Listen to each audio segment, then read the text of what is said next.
Hey guys, it's me, Kelly. I have an extra special treat for you today. We have Barry Littleton back today with a mystery topic. He won't tell me, so we'll see what in the world we're going to talk about today. So, back by popular demand, here is the Barry.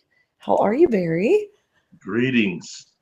Oh goodness, the technical difficulties that just seem to come out of nowhere this time. I mean, there's no reason for all we just went through, but that's all right. We'll roll forward anyway. Yeah, it was in the crazy department. What we just had to do to get you on here. Oh my gosh. It feels like someone doesn't want us to talk. This time I think it's not probably a coincidence to a certain degree because there's things that really need to be addressed. Um, One would be the reason why you actually wanted to do this. You contacted me a couple of weeks ago based on a post that I had put up on Facebook, and you said, "Man, I've encountered something different, and you're similar, yada yada," and you wanted to go on. And that way, you're a lot like my friend Peter Maxwell Slattery. Suddenly, he would pop up on me and wanted to do one of those shows of his based on something we had said or something that was briefly mentioned. This one was a post I had put up about children who normally demand having the television on all night while they sleep. And sometimes it doesn't matter. It can even be muted, but just the TV, they like it to be on. And I didn't expect the amount of response I got from adults, concerning that. I thought they would talk about their children, saying that they were like that themselves. And the reason why I posted that is because with it, I put up a picture that was a shadow type of being, a negative looking inorganic being hovering over somebody when they're sleeping. And I said to be aware that children that want the television on, often it's because it stops these type of psychic attacks. Okay, now what were you saying was over them? It was actually a being sitting in a chair over their bed, a shadow type of dark being with red eyes, and it was sitting over a child that was sleeping. And I put down that and I put a television set next to it, and said that sometimes children that want the television left on all night long, like someone like I was like that. I used to argue with my father. I wanted the TV on in my room, and I keep it on mute, but I get in trouble. I have to turn it off. That's because I was having weird encounters at night. Either A, these people could be getting attacked at night, and something about the television shuts it off. I don't know what it is, but it could be that, or it could just be the fact that they have clairvoyant abilities that are surfacing, and they've not been trained to how to deal with them. And it goes against normal perception and normal life. So you start freaking out. But in that way, I was just saying, be aware of the children that want the television on all night.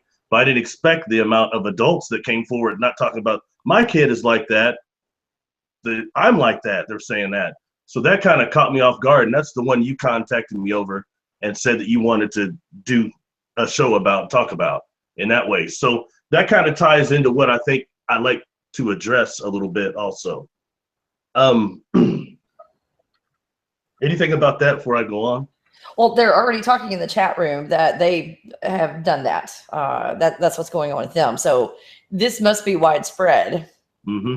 And I don't know what it is about the electromagnetic frequencies of the television that seem to shut that off. Like my older brother, he couldn't sleep with it in the room. He couldn't have it in his room, because he said it messed up his ability to get into REM state.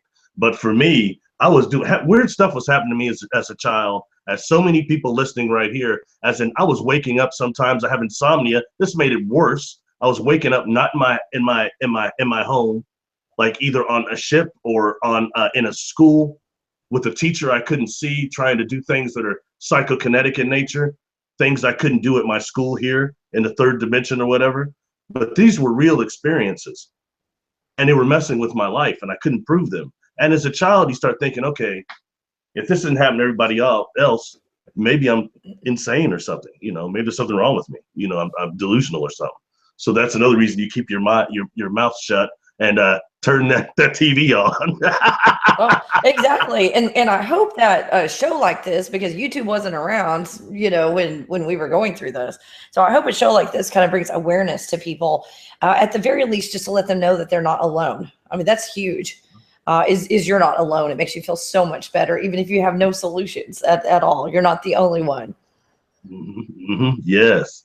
Okay, so dig this. So the next thing I wanted to go into, I have a question. Have you heard of the Edgar Mitchell Foundation for Research of Extraterrestrial Encounters? The Free, Free, and it's ran by a gentleman named Ray Hernandez. Have you heard of that? I posted quite a bit of stuff about it, and every now and again, but I don't know if people really catch it. Have you actually heard about them by chance? No, I haven't, but I've been out of town a lot recently, so I haven't seen a lot of what's going on with your Facebook. I need to go back and catch up. Oh, I've been sporadic on there. I know some people are probably mad at me on there. I never thought it would evolve to this, that actually people want to talk to me. I get like private messages, so many I can't keep up, and they're going into my outbox. I can't keep up with that. The YouTube, all the weird stuff that comes through YouTube, the hackers and the weird people on YouTube, I'm getting a little bit overwhelmed. So I'm trying to create a different platform right now that I'll discuss later. But anyway, they'll make it a lot easier to communicate. Anyway, Free, the Foundation Research for Extraterrestrial Encounters, ran by Edgar Mitchell, or by Ray Hernandez, and it was founded in honor of Edgar Mitchell, the astronaut. All right, and Edgar Mitchell and Ray were friends. So it's very interesting. Now, Ray's somebody that reached out to me, okay, and he's a very interesting gentleman. He's actually a tax attorney, like a government tax attorney, but he had an encounter and put Free together with several well-known people.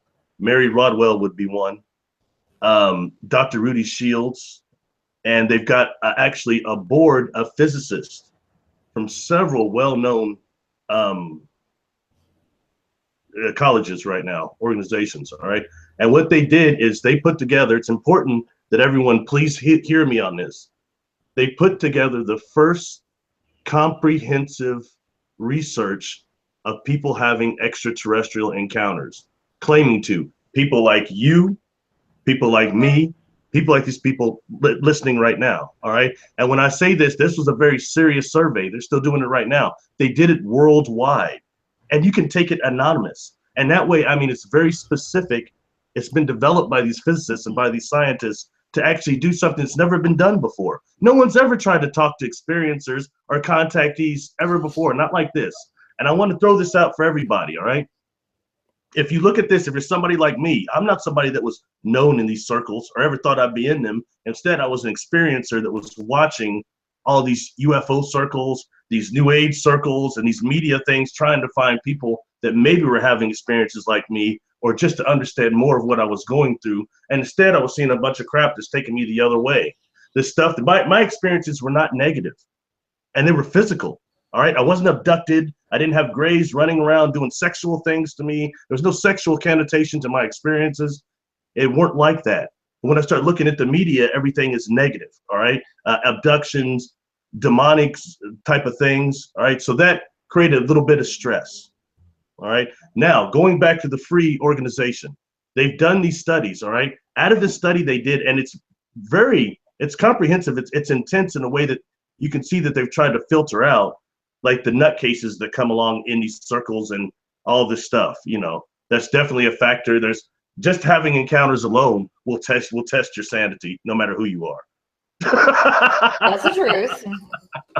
Anyway, here's what's interesting. They've had 4,000 people that have taken the survey. See, you, Kelli, are a big time experiencer. You didn't even know about it. All right, you could have taken anonymously like I did.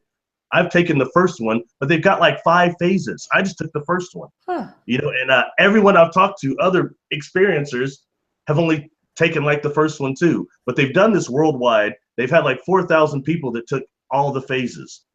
Now, here's what's very interesting. The questions are super specific, like connecting people like me, near-death experiences, with physical contact. Oh. I'm one of those people. They've done studies directly on that. All right, now here's what's interesting and what I want everybody to hear. You can go to the Free organization website. It's experiencer.org.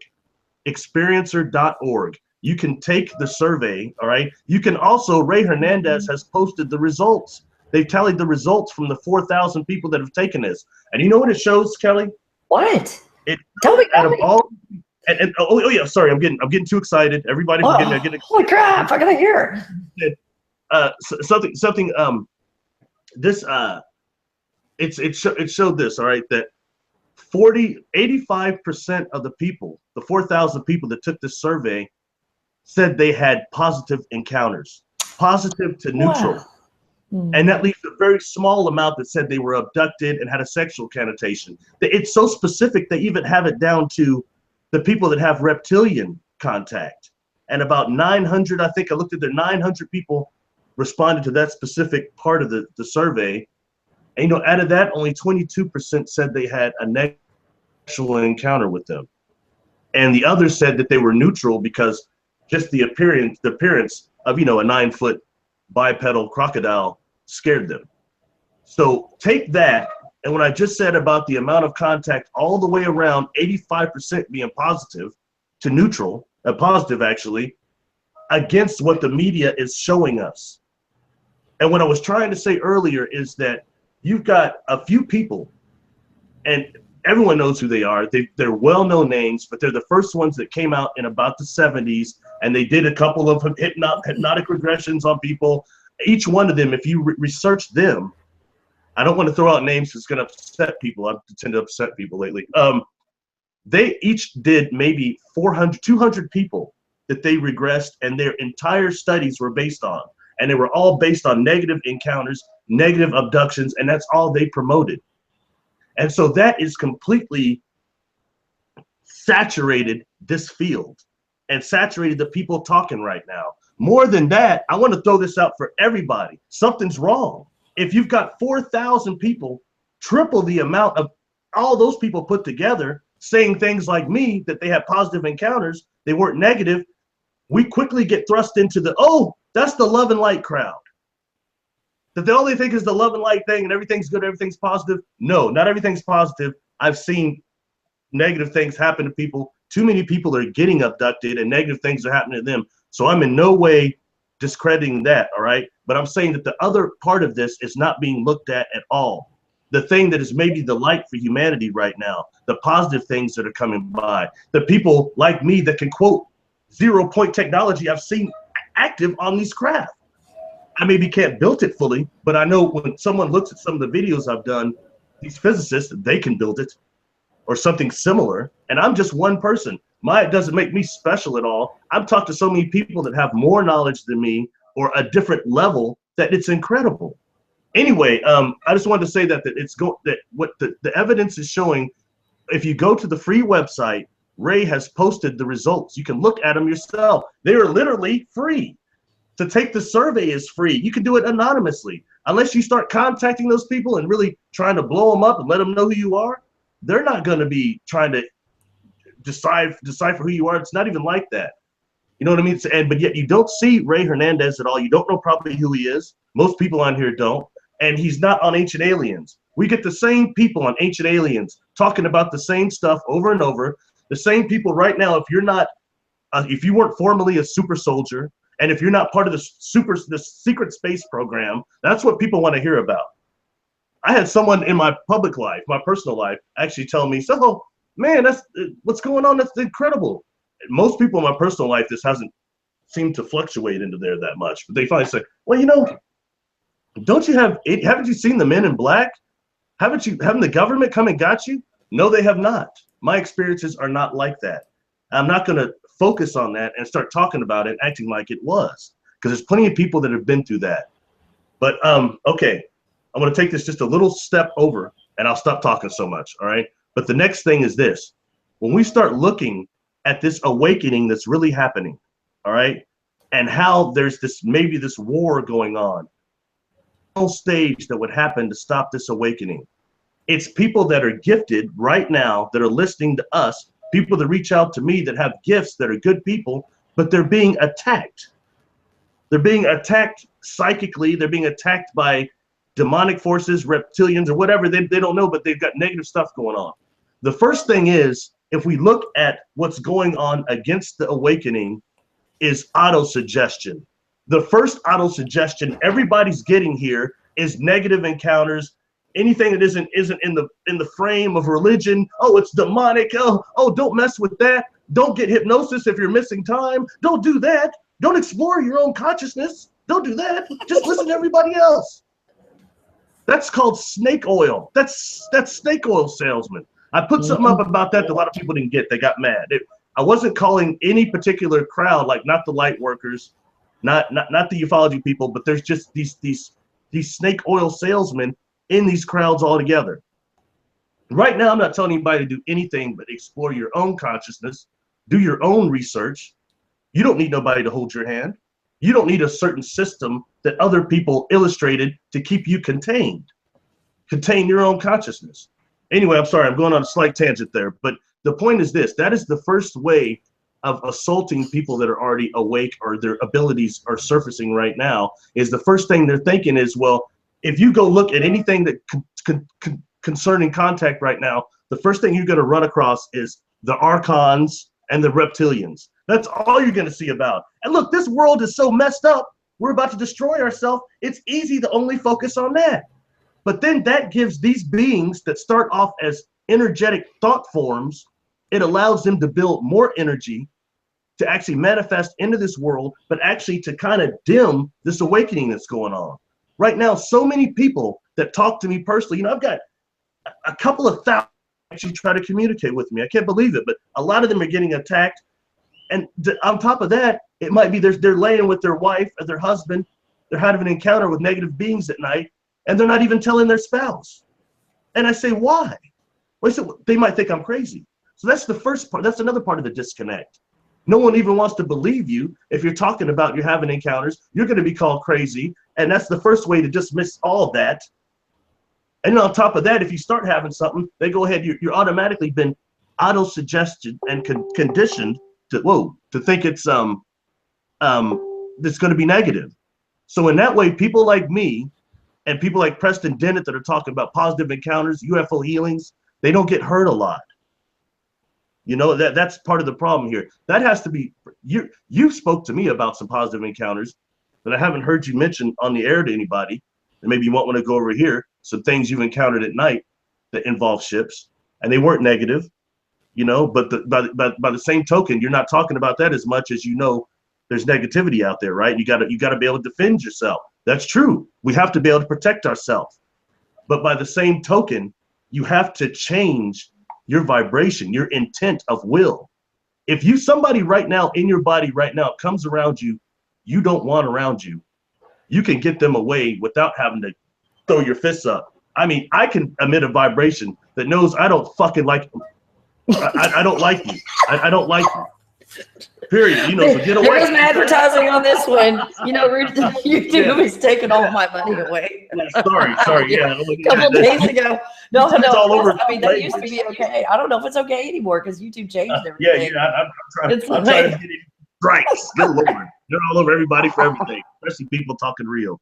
But that's part of it. So I wanted the people right now that are listening to please look up free. Go to the website, experiencer.org. Take the survey or just look at the data. Because right now, nobody's talking about that. But you could go back to Ancient Aliens. You could see the same people saying they're part of the secret space program. And, if you go back, years back, there was one or two people that came forward talking about the secret space program. That's it. And then all of a sudden, there are all these other whistleblowers. Oh, yeah, I was part of that too. And that gives so many people right now thinking, well, maybe the government was messing with me because I've had encounters. I went through a part of that. All my encounters were positive, but I wound up getting regressed, hypnotized down to the low theta, almost delta, to make sure I wasn't exposed to screen memories. Mm-hmm. And I know I've been exposed to what I call virtual reality scenario technology. All right. Basically, the ability that a lot of these beings have to project consciously images into our mind, and with the aid of technology. I just did a video called Quantum Synthetic Environments. What that deals with is actually how some holograms can be organic and they can go at the molecular level. And in that way, okay, hold on. We got some news. What? What kind of hologram are you talking about? Okay. I'm gonna throw this out at you too. Okay, Educate me, Barry. Educate me. What's going on? man, I feel like you can go up and shake being hands with weird this here. hologram and Check hold on to it. Is that what you're talking about? Okay, once again, this goes back to free. Something kind of cool about free. Ray and those physicists wrote a picture or wrote an article or a paper called The Quantum Holographic Theory of Consciousness. And I've talked about the quantum hologram quite a bit, all right? What the quantum hologram is, to my primitive understanding of it, is let's say if we have a wormhole, all right? We have a wormhole, the circle itself, all right? When something goes into the wormhole, like let's say, so whatever it is, like let's say it's my wallet or something. I don't carry a wallet. Let's say I did. I throw my wallet into the wormhole. Across the aperture, when it goes into the wormhole, across the aperture is a complete holographic copy made of it. And then the real wallet proceeds through. So in that way, when people see UFOs a lot, all right, this is what you're seeing. Sometimes they'll see a light ship. It often is a light ship. There'll be one of them there, all right? Then all of a sudden there'll be two of them, and then there'll be one, and then they'll both be gone. That's because the quantum hologram is being produced when the ship goes through it. So you're seeing one, but the other one is not vibrationally suited to stay here. So it fades. But that's part of the quantum holographic theory of consciousness, all right? And I think it's very real. And the scientists, other physicists were talking about this, not as intensive as this, but a part of that. Now, here's to take this to a different level. What I just described as a quantum hologram, all right? Also, right now, the physicists are doing calculations that put this attached to the atom. Individual quantum holographic deal attached to the atom. So for anyone that has been following some of the stuff I've been talking about, all right, and some of the stuff I went through, I went out to the Ascetti Ranch, which I still hope you go to. I need help in like planning that. I need to get that set so I can get out there when you are. That's because people I can turn on you to. Lori and Ashley, they're really cool. You know, I went out there, and I was just talking to this younger guy that was in the cabin, a couple over cabins from me. We were walking by what they call the Pleiadian Circle. And we were talking, and we start seeing the ship, and then it starts descending towards this mountain, and we can see it through the mountain. And it was a holographic principle going on. I mean, this really I've been having experiences my whole life, but I've never seen anything like this. And this guy saw this independently of me without being influenced, without me saying, hey, are you seeing that thing through the mountain? Is it holographic? This was a real occurrence, all right? But it messed with me in terms of, okay, how much of that mountain was real? How much of it was holographic? But now I had to take this to another level. Okay, we're dealing with beings that when I talk about the quantum hologram, if you're dealing with beings like I have, not these beings that come from the Pleiades and Sirius and all these places that are so conveniently right near the Milky Way here. What if you have beings that are coming out from some of those billions of galaxies out there that are so far away like I did? And trying to find a frame of reference. One thing is they can come here as thought forms. Number two is they're using wormholes to get here, whether it be the thought process or physically. So they're accessing these quantum, these wormholes and creating this quantum hologram. So what these physicists are saying, and people are saying, that a lot of these beings that have long since deceased, maybe even as a civilization, still exist within the quantum hologram. And more to that, for people like you and I and all of these wonderful, kind people that are listening to me go on and on, look at what's called the Hubble deep field in the Hubble. The Hubble has shown like billions of galaxies. They say there's 300 they've almost counted. Okay, in the Hubble deep field. But when we're seeing that, our creator has projected the universe through a type of wormhole. So that means most likely through the Hubble deep field, we're seeing the quantum hologram. My brain hurts, Barry. Really bad right now. I'm just trying to wrap my mind around this. You know, I just did a deal on nanotechnology, and everybody's into that right now. But there's something that goes even lower than nanotechnology that's called the Pico scale. P-I-C-O, the Pico scale, Pico technology.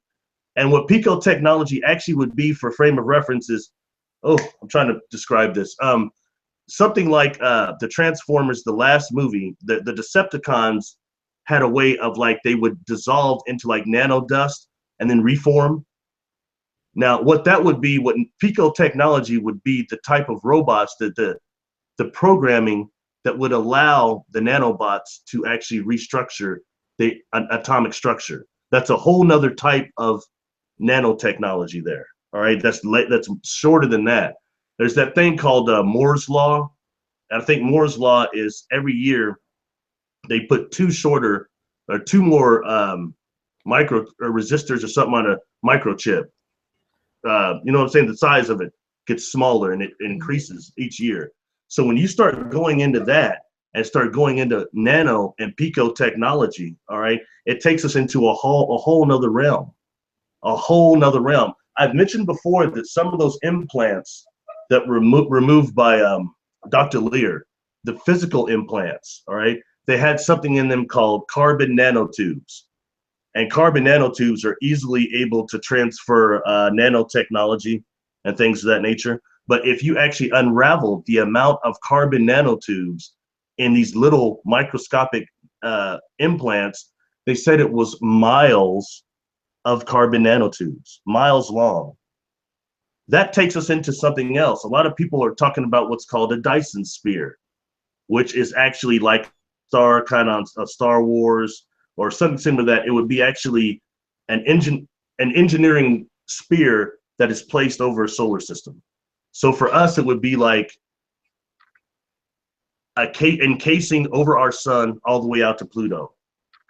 Okay, and in that way, we're harnessing all a type of civilization that they call type 1, type 2, that is using our parent star as our primary fuel source, not fossil fuels and destroying our planet like a type 0 civilization does. We are right now, 0. Anyway. No, right. Okay, listen. Hold on. Because you're talking about this. Can you explain that, like, where even someone like me can understand? what are you talking about? Yeah. Okay. Like our sun, all right? Our sun and our solar system, the planets within our solar system. Okay, I'm following you there. Okay. This would be like a sphere, some type of an engineering structure that actually encapsulates our sun and the planets around it. So we would be like in something that looks like, you know what the Death Star looks like on Star Wars? Yeah. Kind of like that, but it would be encapsulating our sun and the planets around it. And in that way, though, as type 1 or 2 civilizations, we're harnessing our sun, solar power, as our primary source of fuel, not fossil fuels like we do now. We're destroying ourselves. But that's just part of it. So what I'm saying is, if we start looking at that's called a Dyson sphere. Okay, not really a Death Star. It's called a Dyson sphere. Oh, okay. I'm sorry. I really want to like learn more about this. Yes. So when it's put around it, is it see-through? In other words, can you see stars through it? Is that why our stars are really not stars anymore? No, that's a good question. I would say probably a little bit of both. What we see in science fiction, it always appears to be some type of metal. People that are aware of Star Trek: The Next Generation, there was an episode where Scotty, the Scottish guy, came back, and he got his ship crashed on a Dyson sphere, and they were talking about it there. And that was also kind of like similar to a Death Star. But I don't see why it couldn't be more organic also, because there is such a thing as fluidic space. And that's just a dimension off. So why not? On the fluidic space, I saw a video on YouTube about somebody who took their telescope, and I forgot what planet. It was Jupiter or Saturn. I don't remember. Just any random planet that happens to all of them. And it looks what I call normal. It's just sitting there. And then it looks like kind of like in the swimming pool when you get those waves. It looks like that goes in front of it and distorts it. And then it's okay again. So is that what you're talking about? That space is not necessarily a vacuum like we were being taught, but it's fluid or a type of fluid? Yeah, I think it could be partially fluidic, not wholly. I asked Ray Hernandez. Ray is this cool. For whatever reason, Ray just started calling me. We started talking like for hours. And, I asked him, he knew Dr. Mitchell so well. I said, okay, what did he say he see? So Ray had seen a video I did over the moon. I said, how much of that is on there? How much that did Dr. Mitchell see? And he says, you know, he didn't say. He never said what he actually said, but he did talk about the barbecue effect. And I said, what? The barbecue effect. Now dig this. It's kind of cool story. He says the barbecue effect. He said that happened when they were coming back from the moon. He said when they're coming back, that due to the heat that comes upon the shuttle, it turns. It turns to keep the heat from frying, I guess, one side of it. But so it like turns, and that way a thing turns on a barbecue. But it's supposed to stop it from overheating. Okay. But he said when looking out of the viewer or whatever, they could see all the stars swirling into this mass, and that's when he felt like he was connected to every star in like a cell of his body was connected to every cell, or every star was connected to one cell in his body. That's heavy. Something quite similar to that is what I understand, and that kind of is what the quantum holographic theory of consciousness came about. But I mean, that's what Ray termed as he said, Mitchell termed the barbecue effect. I love it. Whatever it is, what it is, man. You know, I don't make the rules. I just observe them. I love it, and you know, a lot of the things that did not make sense to me, because I've got a big background in science, is I worked with vacuums, and how in the world can you have a vacuum out here and we have an atmosphere here that there's no barrier in between? But I'm just throwing this out. Let's chew on this. What if this is liquid or some form of liquid, and we're in a bubble? We've got our atmosphere in the bubble, and that makes more sense to my mind how that would actually work. You know, they've got a thing called diffusal regions right now, and what they found in space is that the magnetic field of the sun and the magnetic field of the earth, where they interconnect, it creates a doorway for about 7 minutes. And the satellites have recorded this, all right? And that's what that's a type of a wormhole. It occurs naturally. It's called diffusal regions. I've got a YouTube video on that too. It's under time control technologies, under playlist on my YouTube channel. But yeah, that's what's called diffusal regions. And so that means they're naturally occurring phenomenon like that would automatically being used by another civilization or any traveler. They're creating quantum holograms right then and there.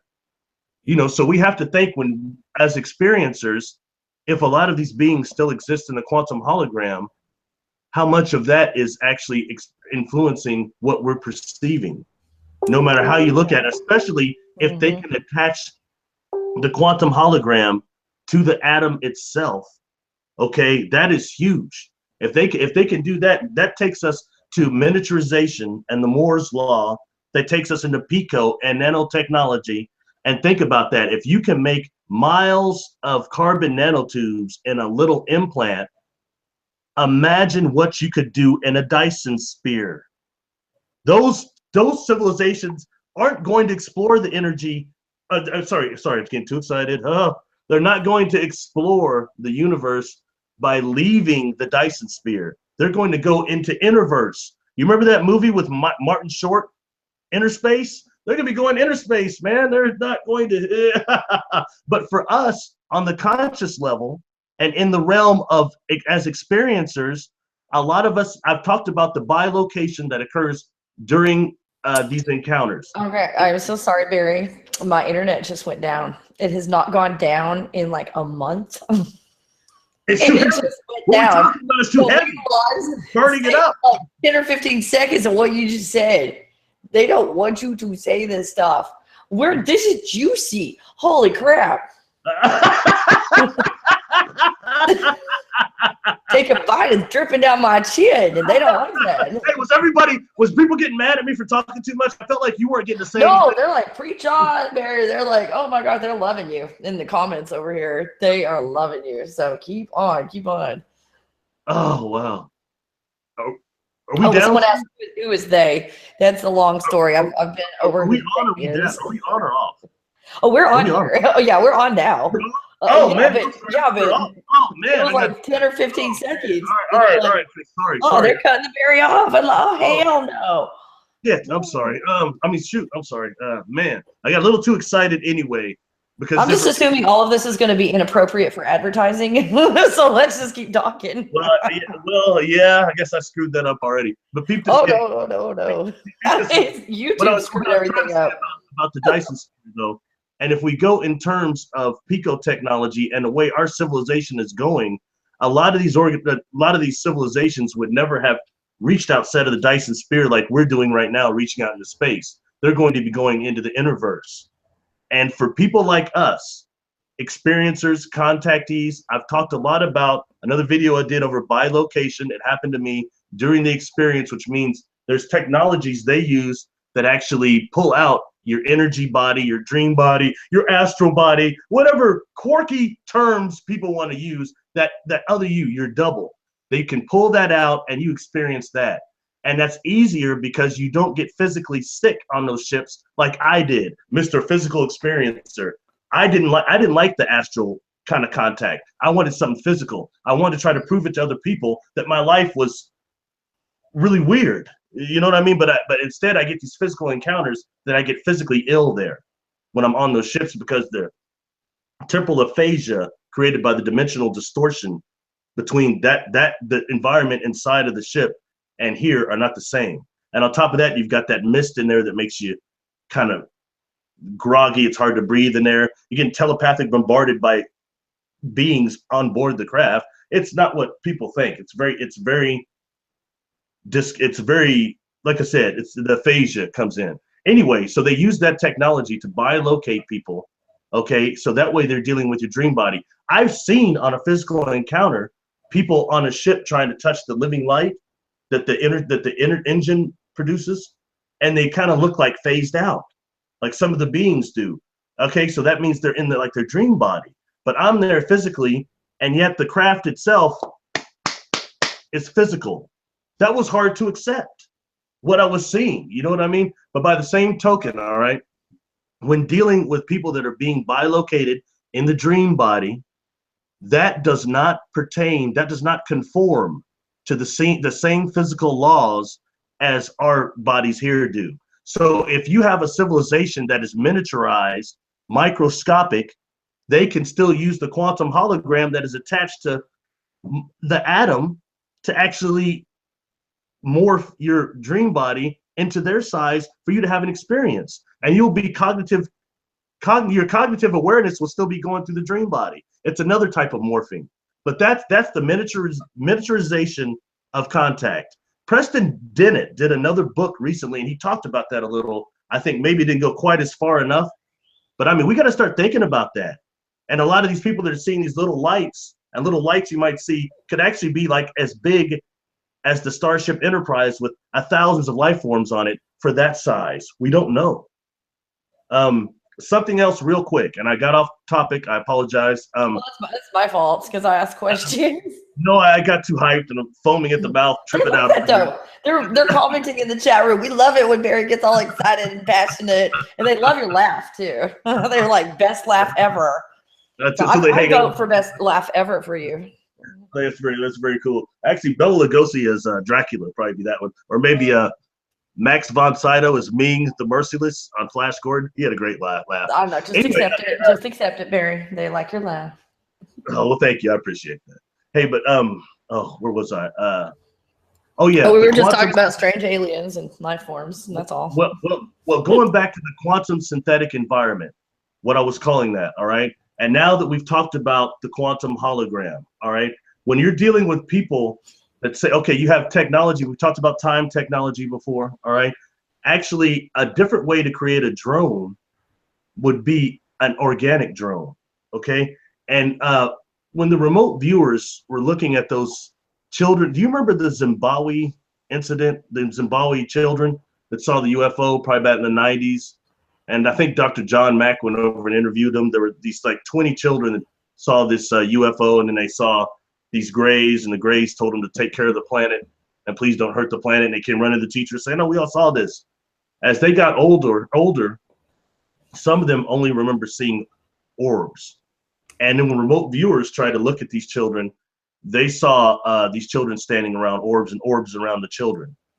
So if we want to talk about much more advanced holographic technology, not just the holographic room on Star Trek where they go in there and it's the room that creates it, let's talk about an organic hologram that is capable of producing what we could call particle synthesis. It can make a type of heat, sound, all right? And in that way, it's attaching to us at the atomic level, the quantum level that these scientists are trying to do calculations for. If they're touching on that, you think a type 2 or 3 civilization ain't been long up on that? I mean, come on. So in that way, a lot of these people are seeing these orbs around people, all right? Seeing orbs all the time. I think some of those are entities, beings that have condensed their energy body, their dream body, into a sphere for galactic travel. I think you've got others that are actually voids into other universes, okay? But I think you've got other orbs that are these quantum holograms. And technically, a quantum synthetic environment, what this civilization would do is take one of these orbs, a real drone, take a drone problem right now, a drone problem. Take those drones and let's increase that by about 10,000 years of technology. These drones would be like what almost the time technology right now. Anyone that looked at the Anderson Institute and what he was saying when they created with their warp field generators, a warp field, a bubble, a time bubble. All right, we're looking at a type of time bubble that could be placed right here. The orb people are seeing, a little one that is actually recording this entire environment, everything. Okay, then in turn, that's being placed around your energetic field, and you're seeing that. You're experiencing that world. Okay, when you say that, it goes around you like this. Is that what you mean? An orb, I think it probably is even smaller than that. The orb would probably only have to go around our basic body frame to affect our entire morphogenic aura field. But, you know, think about it. It wouldn't have to be very much. And technically, the sad part is, if we're dealing with this miniaturization we talked about, this small civilizations, they would be able to do that at the atomic level. So it wouldn't have to be a very big orb around us. It could be one that is microscopic, a few of them that are affecting a cortex of our brain. That's about all it takes. We're very, very open to. Anyway, I'm saying this needs to be thought about when thinking about how much of what we deal with is actually holographic versus reality, how much of it can be influenced, all right, and especially at even the micro level. And like me, I was always only interested in the encounters that really stopped my world. You know what I mean? You see one of those ships, I would say you lost time or something like that. The things that happen maybe when we're sleeping, and it's just anyway, that's enough of that. That's when talking about the quantum synthetic environment, these quote unquote whistleblowers that are in the media making a bunch of money on this stuff. Yes, they are. Money, but follow the money. It's amazing how their stories evolve to whatever is suitable for the media. What the media gets, boom, this is hot in the media. Right now it's Antarctica. Everybody's talking about Antarctica. So everybody suddenly is an expert on Antarctica out of nowhere. When me and several other experiencers start talking about black extraterrestrials, you have two individuals that now all of a sudden, oh, I experienced them in the inner Earth. I was a part of the secret program. Yeah, right. That's very convenient that you weren't addressing that before. Anyone that's been listening to you, been listening to me, my story's not changed. I've had a lot of experiences, but I can't go and throw something new now in there because the media is on this right now. If I've not experienced it, I've not experienced it because I need to make money. That's crap, man. And that's deceiving a lot of people. It's keeping this whole media thing, this black gray goo that is all over this topic right now, keeping people from talking about the positive. The amount of people that say they've gotten healings on these ships or healings from beings that are strange that have showed up in their room that they're not talking about. See what I'm saying? That's where I take people. When I do my sessions, I take them to these places where they can get healing, where they can make changes. And it's very positive. And the beings on there that I see, I don't know what their names are, but the ones that are gray and they're incredibly tall with the two hemispheres, you know, the two, it almost looks like at the shape of a heart. And I will see the mantis beings on there as well. And all of my encounters there have been very positive. No one's trying to hurt me or force me to do anything. They're like, hey, come and watch. Well, you know, and learn what's going on. Bring everybody you want. I've had positive experiences like that, and I go there every day. Throw this in there. I want to throw this in there. I don't mean to interrupt you, but listen, anyone listening to us, this is important. I put it on my YouTube, on my Facebook channel, but go to YouTube and type this in.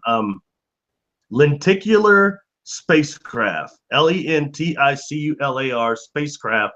This thing will come up that says in English translation. Please watch it. It's like an hour long, but it describes inner ship construction in zero gravity, organic construction, and the amount of people that are going to a ship exactly like you say and doing a job. Exactly like what you described frequently during the day, sometimes during the night, and how it's this ship that is actually between us and the moon. They describe it quite well. The illustration of it is beautiful. It got erased several times. It came up first in Portuguese, I believe, but it got erased, but it's back up. Please check that out, and please continue. But what you're saying, I've been convinced since we talked privately, that's where you're going. I think what you're experiencing, and it's a positive. It's not a bad deal. I'm sorry. Please keep going. Well, and that's, you know, when you sent me a link to that. It's like, hey, watch this. And I'm like, oh my gosh, that reminds me of the moon.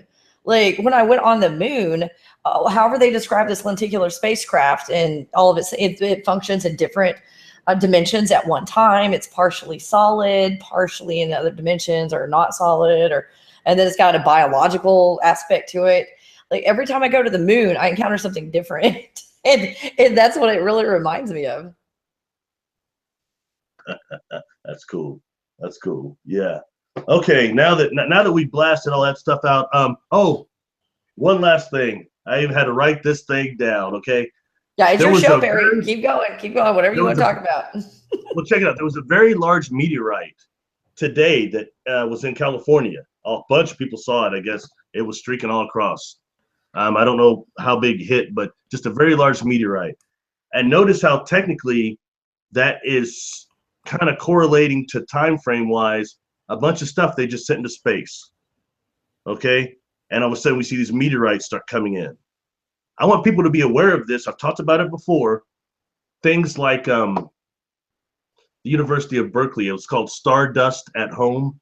I think it's still up. It's that colloidal bucket that they set up and collected all the bacteria they could from space and sent it back here, and the dust rather. And you can, if you can identify on that website a dust track, they'll name it after you. It's called Stardust at Home. At least it used to be. Anyway, you know, if you're looking at maybe, as we talked about, microorganisms, so it doesn't matter if they're bacteria or humanoid-like, if they're collectively consciousness aware, and you send a bucket up there and collect a couple thousand of them, or like send some sort of a probe down here and collect I don't know, 20,000 people outside of Australia, you know, and just take them somewhere else and start performing experiments on them. That's war. I see what you're talking about.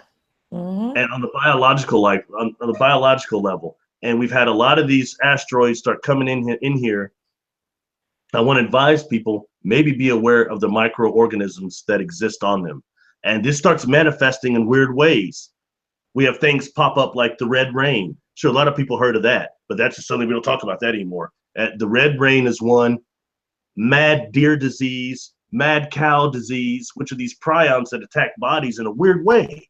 That's not even a normal type of a, see what I'm saying? And I just saying that things like that, just people to be aware that there's certain, and right now we're talking about more about going out to asteroids and mining minerals.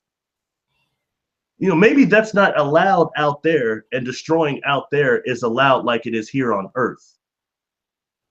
And I mean, I hate to say, you know, my brother said something to me the other day. It was really, really a trip. Sometimes he just says stuff that's somewhat enlightened. I don't know.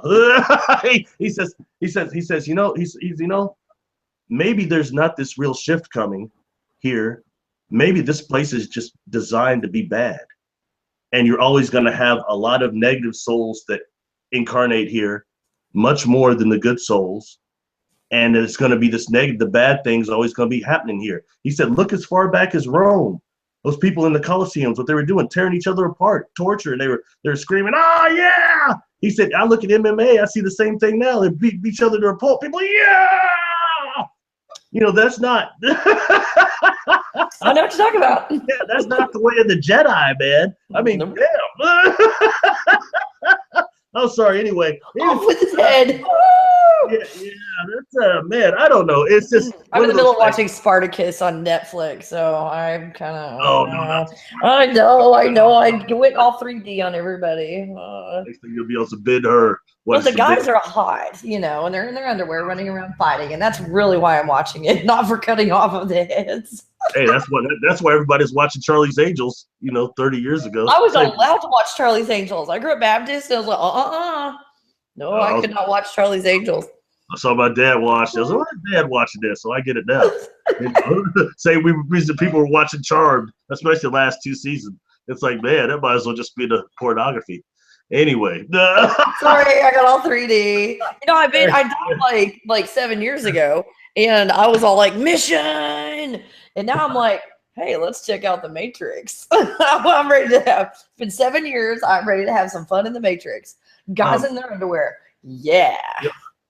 I'm getting to say this, all right? I'm getting to say this again, all right? Everyone, please be aware that the media has already pre-exposed you to having negative encounters, especially if you have psychic abilities. So that is part of the disconnect. They've already conditioned you because you can see the tragedy that goes down here. You don't need anybody, you don't need a psychic to tell you that. You can see how messed up this place is. So it's very easy for them to focus the media on anybody having an encounter. It's going to be negative, and it's already giving you an auto-suggestion to encounter that and help manifest that as thought forms first. It starts as thought forms. Please be aware of that and your intent. Oh, absolutely. Absolutely. When you get into other dimensions and everything, you get into a place where you're more free of the programming, the software, whatever you want to call it, that's going on here, war and all of that is programmed into this. And you go out into what I call a neutral zone. So that's what you're talking about, that conditioning. And that's what I have to have about 2 or 3 sessions before I can even take anybody out there, because I get them out here in the neutral zone and they're like, oh my God, scary monster. Huh? No, you brought it out there. That was in your mind and you created it out there because you create so easily. So people don't realize how easily they create. It's easy. And when anything jumps in our field of perception that is different, that it's a different type of life form or something, normally the automatic response is fear. And I've heard people act like that, oh, the fear, like they never have that. That's natural self-preservation. But the thing is to kind of, you know, if you've got your vibration on and you know, and I spent a lot of times interrogating these beings that are coming to me. I had to make sure they weren't tricking me. And especially they start coming in telepathically. It's a whole other thing. You know, so there's nothing wrong with self-preservation and knowing how to protect yourself and knowing protection techniques and shielding techniques. But there's another to always focus on it so much that it's going to interfere with the contact you're having. It's going to start to where, you know, like right now people come back, I was battling reptilians here and there doing this and that. And, you know, I want to say, you know, have you really encountered a 9-foot bipedal crocodile in front of you that has psychic abilities probably twice your ability? Have you really encountered that? Or are you just talking and going in astral realm, having type of imaginary experiences? I'm not putting that down, but there's a much different deal that if one of these physical being comes up on you. It's different. And I personally have not encountered reptiles this body that I can recall. Okay, so I can't quote about experiencing them, but automatically I'm thinking, man, they must all be negative because that's what you hear in the media. But yet the evidence that the free organization has, real data is saying something different. It's going against the media completely. 22% only out of 900 people that answered those specific questions said they were negative. I've talked to some people that I thought were kind of little gone on the reptilian sex thing and, you know, the reproduction, a little gone on it. But this is slightly different here. These people were saying there was no sexual connotation there. So what does that mean? The people that seem to remember there was some type of reptilians within the earth called saurians, kind of like maybe the way that show portrays the Sleestack. I can't remember that movie. Land of the Lost. Yeah. The clay sheet. Yeah, I remember that show. I loved it. But you know, who says that the Saurians, I've always heard they were positive, that it's the Draconians that came here and other interdimensional reptiles that were negative. Those are the ones I encountered with that were negative, pinning me down, not letting me move, programming my husband. They're gone now. Got rid of them. Finally got rid of all of them. What did they look like? They look like I don't know. When you say crocodile head, it's kind of like that. Only we don't have a long snout. it's short here, and they were green, and they those were a little shorter. I don't know if they were. I didn't measure, but possibly 6 or 7 feet tall. I don't know, just about like that. And they, they stood upright. And while you're talking a minute, let me see if I can find a picture that I might can share. I put it on Facebook, what they look like. And I mean, if you look up draconian, it's almost a typical one. There's one in particular that looks like them, and the other ones don't quite look like it at all. So when they would show up and they would be in a circle around the bed, and they would go, through the wall and basically be in the yard back here. They made a circle, and they would do a lot of preliminary, I don't know, there were sounds that went on. There was something about frequency and sounds, tones. I don't know if they were singing or just emitting a frequency, but they did a little bit of energy work. And then the big guy showed up that was, you're talking about 9 foot. He was at least 9 feet, if not bigger. You have wings? He's the one that had wings. He was white. He had that ridge on his head. And when he got there, all kinds of crazy energy was going on. He was really doing the different colors and all that to him. They were mainly sending me blue to calm me down because I was very angry. They were just trying to give me blue and green, I think is what they sent to me. And then all these crazy colors to him. And then they would tell me, you are short circuiting him. You need to stop. So every time I would raise my frequency, he would malfunction. They would come, and I'm looking with my eyes. I can see them with my eyes, but they didn't stand on the ground. They hovered and did not stand on the ground. And the one in the middle, he was hovering and not like flying. I don't even know how to describe it. Just hovering, not standing on anything. So that was my encounter with them.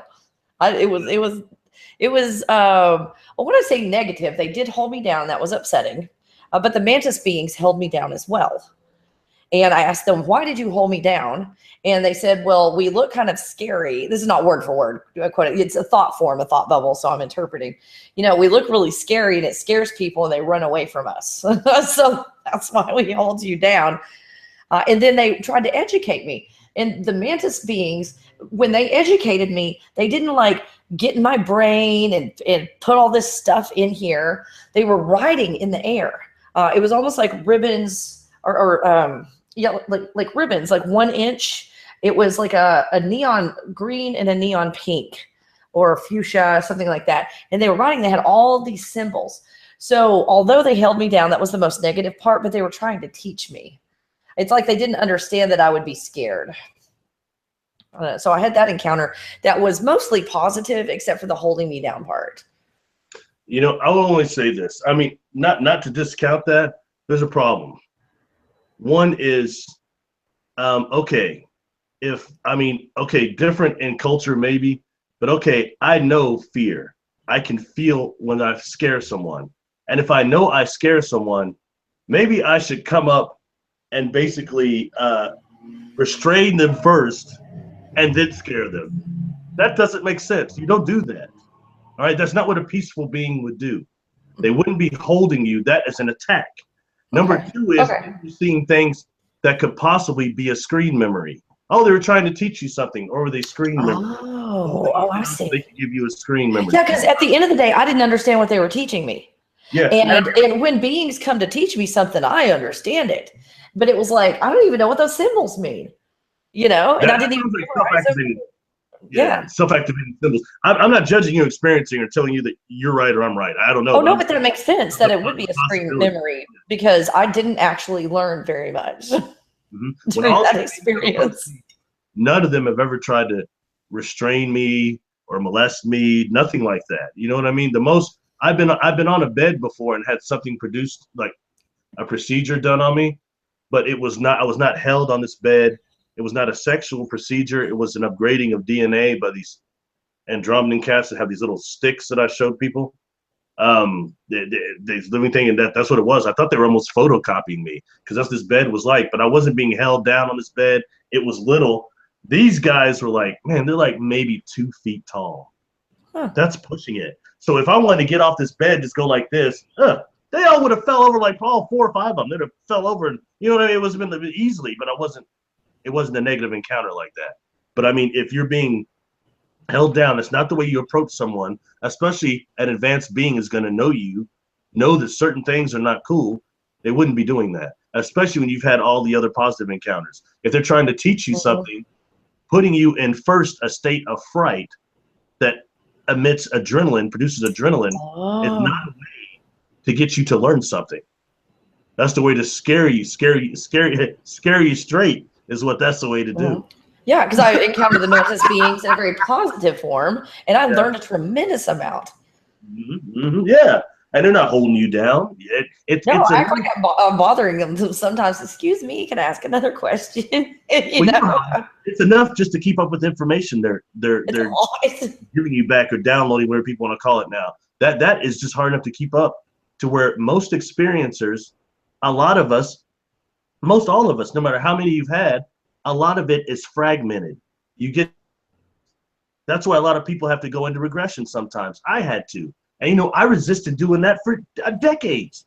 I was missing all this time, but I wouldn't do it because I should be able to self-meditate, do it self. And I couldn't do it. I eventually had to sit down and get regressed. That doesn't mean it's bad. I hear a lot of people right now, part of the disconnect, especially amongst the melanin dominant, the Black contactee community. It's, don't get regressed. Don't get hypnotized. Maybe they're going to put things in your mind. No, you can get all that recorded. I've even heard something as much as, don't get regressed if it's by a non-melanated person.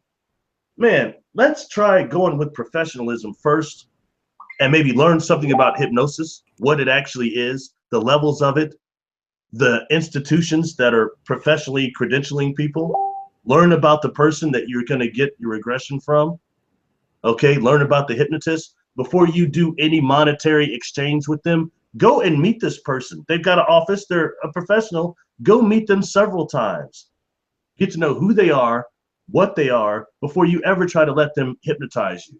Because it's not the way you think anyway. Hypnosis isn't. You're very still, to the degree, still aware, very much. So it's not that, and it's not a lot of chance to be getting programmed if you're having it recorded, and if you have targeted times like missing time, whatever it is you're trying to access.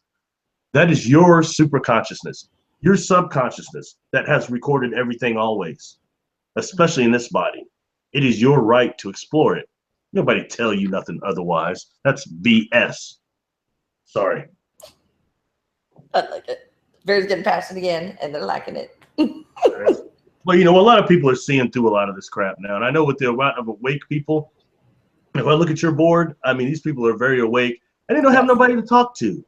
The people in their own lives, their own family, they're not being able to say who they are. If I'm married to somebody, which I'm not, a second relationship, let's go into imaginary Sesame Street land.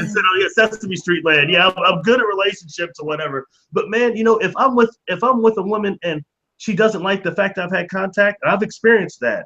Or they say, it's not real, or I don't want to talk about that. I don't like that. And you have to hide who you really are. That's not okay. It's not all right. And so many people, that don't mean you don't love that person, but something's wrong. They have to accept that part of you, not judge it. They have to be accepting. That's how things are going to change here. I'm hoping that right now we're slipping into the realm of action. I'm seeing a lot of warriors, and a lot of people talking to me now. They're taking action on several things. In some way, I hate to say this, I won't go back in this. Maybe that's why that maniac is been put where he's been put politically, is because for the first time, I'm seeing people band together and respond and take things and doing things actively to oppose it when they weren't doing shit. They weren't doing crap before. See what I'm saying? So that way, maybe that's what that is, and maybe that's a catalyst of things that are to change. I don't know, because we're in trouble. Humanity is in trouble. The earth is having earth changes. The sun is reacting bad. We've got maniacs wanting to push nuclear weapons. that tear through dimensions, and only so much of this is going to be allowed. We've got these viruses being, you know, changed. Someone asked about that, you know, about going to war and stuff, and I don't want to get too political in any of this. Are we able to talk about it without getting too political about this stuff, or does it have anything to do with what we're talking about? Because they're really concerned. A lot of people are watching too much television, and they're really concerned. So, you know, I would say this, as far as you said something about viruses and things like that. Them being genetically modified has been going on a long time, and it goes excuse me, it goes a little bit more than even, you remember that movie with Dustin Hoffman, The Hot Zone? They've been talking about that a long time. That was like back in the 90s. So you deal with that, and you start looking at some of the things, like when dealing with the AIDS virus, back engineered from Vishna, from sheep, and anthrax from cows. Look at that research and how those were spliced together. You go back and you have what was first called HTLV3, which is a type of HIV. I mean, there are patents for that. You can look it was engineered, and then they made up a story about monkeys or something stupid. But it's all engineered, and it's all planned. So yeah, so in that way, I mean, and it's great that people are addressing that, and that has to be definitely, because I mean, right now, I'll be honest, Kelly, I'm trying to piss people off, but look, when I hear people, oh, we need disclosure, we need the disclosure. What effing disclosure? What disclosure? What more do you need to know? Our science has already showed everything. Look at what they're showing in science as far as the size of the galaxy, the size of the universe. We're beyond that. All these people right now, you have people like me, people like you, more than just these whistleblowers, the people on Ancient Aliens that are saying they're having contact, and it's not being looked at. The free organization is the only people doing that right now. Looking at the people that are actually having, not ancient aliens, current aliens. I think what everybody's wanting is for president or whoever to step up and go, they're aliens, it's real. But I seriously don't want that. Because anytime our government steps up and says something, there's a strategy, there's lies, there's deception, and I don't even want them talking about it, seriously, on this disclosure. That's my opinion. Just my Kelly, opinion. if they do, then what? Then what? If they do, so what? They say that, then okay, we've been lying. The whole world has been back engineering crap for about 60 years. So what? They say that, so what? So they've been lying. Anyone that has eyes can see that right now. And to me, it's everywhere. This latest thing, like Syria, the videos have already come out about the actors over here laughing, and then they get real serious about being gassed or whatever. I mean, it's already exposed that all of that was just completely made up. So yes, they're not believing the lies anymore, and they're exposing things quickly. And why do you think YouTube is cracking down? Because all this stuff is getting out, and they need to control it. As far as disclosure, all that's going to do is give some type of a pardon to these demons that have been treachery, deceiving humanity for 1,000 years now. Is that what disclosure is going to do? That's all that is a pardon. That's a pardon. Yeah. I mean, we all know they're lying. I mean, anyone that isn't lying right now is so mixed up, asleep, because of whatever their religion is or whatever this box is they're contained in, that they won't listen to people like us. And the other thing, you've got the disconnects. People like us get called crazy. We piss people off. God forbid you stand against one of these whistleblowers that says they were part of the secret space program that really can't prove anything more happened to them than I can or you can. Yeah, it's just out of their mouth. Yeah, whatever they say out of their mouth. But then their stories start morphing and becoming so elaborate. You're like, my God, this cat is bad. Man, he done battled Tommy Lee Jones, Will Smith. He's dealt with the exomorphs from Alien. He's done everything. Come on. That's not even realistic. And these people that tell, when I hear things like, I was on the ship and they had these great journeys with these beings, hearing it for like a week at a time or 2 weeks at a time. Those of us that really have experiences know that blank does not work like that. It doesn't work like that. It's fragmented, it's snippets, even if it happens physically like it happened to me. And it could take you, like when I talk about my experiences now, they sound pretty cool, but you know, it took me a lifetime to put that together. A lifetime of trying to just research to back up what I was physically experiencing. So I don't think it's just me. There's a whole lot of other people. And I'm the one person of everyone actually talking. Believe me, I was never wanting to be discovered about this or talking about this. Had I not have gotten those brain injuries and died, I would not be talking about it now. I was going to talk about it next year. I was always going to tell people about it. I was going to let people, and I was going to help later with it. So not right now, I think with the communication I've been getting to people like you, through your fan base, other fan bases, and the global communication is changing things. And maybe it's a chance for humanity to save itself. There's so many star seeds being born. A lot of the people are reaching out to me right now saying they have past life memories, but it's not from here. They feel like they've never even been here before. That's real. That may be humanity and nature, the divine field. The divine field is real. The divine field trying to save us. Okay, I'm done. I'm done. I'm no preacher. I'm no scientist. Enough. There's probably a lot of questions of stuff that has nothing to do with this that we didn't even address. So if you want to maybe there's a lot. Well, the one that was over and over and over is there the black goo and the spiders on these asteroids, because you were talking about the mining, go out there and mine them, and people were worried about the black goo that they feel, or somebody said, I forgot the name, somebody said that there's black goo on there and these spiders come from the black goo. I mean, that's pretty science fiction. Like, I mean, I don't know. I think, to be honest with you, on the asteroids, maybe the microorganisms could be much more deadly in that way. You know what I mean? Especially bringing them back to Earth and the way they may possibly mutate within our atmosphere. But as far as what type Tiffany of being, says hi to you. I know. Don't crawl on my stuff if you don't want to get on camera. probably the sound of electromagnetics. I know. She's up here like in everybody's business. Yeah.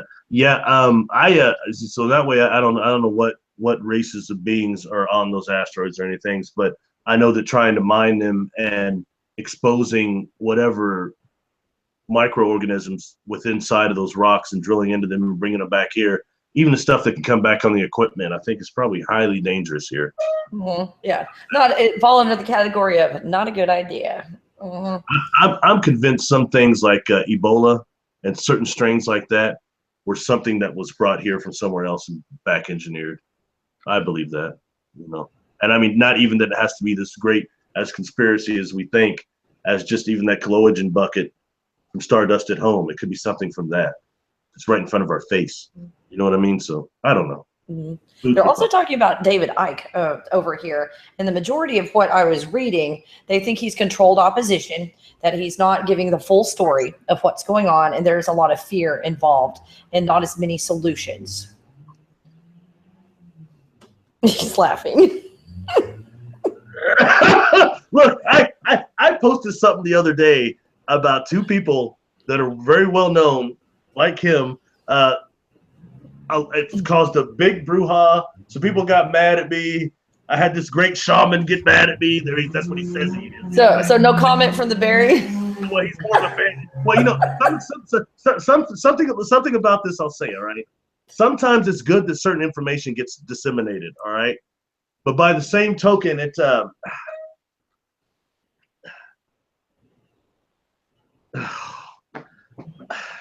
it's good that information gets disseminated. It's too much. It's too much. Sometimes we have to be aware of the sources that they come from. I think the two individuals that I mentioned, like a lot of what they present is crap. And when you get a real experiencer like me, if somebody's lying, there's a lot of people listening right now. Listen to me, like they may not even like me, but they can tell if I'm lying or not. If I haven't experienced it, it's going to come off as a lie. There's certain things that will come together. And two of these individuals, one of them sound kind of like a robot when he talks and tells you about the alliance that he dealt with, and then the black extraterrestrials inside the earth were, come on, man. He sounds like a freaking robot. He looks like one. He has no energy, no life. The other guy is up there talking about, I'm going to meet these beings. And when I meet them, right now, I can still walk down the street and nobody even knows who I am. But I was told that I'm going to walk down the street. People are going to be wanting me to give autographs. Dude, you're on Ancient Aliens talking about that? Are you kidding? That's insulting. And to somebody like me, that's insulting. And when I was like, when I start dealing with people that are more into these circles that are like not so controlled, these names keep coming up. These people keep getting challenged. You know, Icky, I haven't heard as much of him so much. You know, he put out his first couple of books are really good. I think a lot of his knowledge comes from Credo, and he's done some good conspiracy research stuff. So I won't put his, but I keep all that at a bay, the conspiracy thing so much, because if I start involving myself and vibrating too much on it, it's going to come my way. And that's happening to a lot of people now. The more you can think about that and not focus on the positive and what's happening good. No, it's not all love and light, but it's not all evil either. And we have to start seeing the light of this sometime and the positive. So I can't comment on that. I mean, that's finally, I'm going to keep my hand out of that rat trap. After 5 minutes of talking, you said I can't comment. I love it. Blah, blah, blah, blah. I'll say this. Valid observations from them. Valid observations. I'll say that. Yeah, it's my. I'll go ahead and put up my opinion. It's not yours. but I'm seeing that, not that it's false and fake, because I look in these people and I see those things he's talking about. I see it, but this is just one little faction. Like if there's 100%, that's like 1% of the story. That's in my mind. And it's not that what he's saying is wrong or whatever, but it's just a portion of what's really going on. Well, I could do this too. Hold on. Maybe I could answer their question like this. Without hurting anybody's Oh, good day to you all. Good day. I have come here to tell you some things. Please listen to me now. I will tell you that it's good. Humanity is going forward. We're all hybrids. Like, come on, man. That's not legit at all. I was listening to that at first. I was like, man, this must be a heavy cat here. He's channeling that stuff. That's a bunch of crap.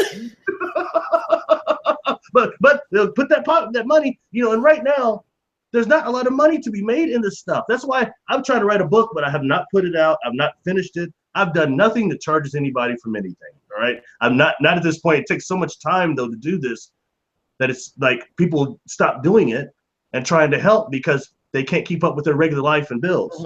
And then somebody put a tag on anything metaphysical and spiritual that if you're charging anything, you're bad and it's bad. But in reality, that is a way to discourage anybody from doing it because you're so busy taking care of your kids and working your job, you don't even have time to research anything, let alone put out some information that's trying to help people. And then you get these haters that come on, like that guy that just sent you that message. I mean, who's got time to sit and look at all your videos to put negatives on them and talk crap to you? And who's even got time for that? If you don't like what somebody's saying, move on. It's done. I've gotten to the point now where I realize what a good friend delete is on YouTube, especially. You know, these stalkers on YouTube, man. What is it with the guy that calls himself, like, one of them calls himself Joe Schmo, but he's connected. There's like 50 Joe Schmoes, all with 0 subscribers, all sending you the same, tied in together, sending you negative messages. Yeah, if you get one negative message, you'll get 5 or 10 with almost exactly the same words from accounts that have 0 subscribers. Man, I sit for 10 minutes blocking Joe Schmoes. That sounds like a joke. My brother was laughing. He said, you didn't even like that TV show. No, I didn't like that show. Joe Schmo's show was a reality show. Didn't like it. Anyway, sorry. Just weird stuff like that. I mean, I was never prepared to even think that the public would notice me, let alone have to go through actually dealing with cyber stalkers. What? But, you know, it is what it is. But it's not going to, they can't, if the message you're giving is truth, they can't stop that. They can't tarnish that through personality character assassination. That's the main way to do that. So, you know, and it is what it is. Well, we started out talking about children and scary things in the room, and then we progressed. But you had talked about these that have the red eyes, and I've seen them. I've seen these ones with the red eyes. And I'm sorry, hair. Like, hair and lipstick don't go together, if you were wondering. Oh, that was a cat. I got cat hair on my face. That's what happened.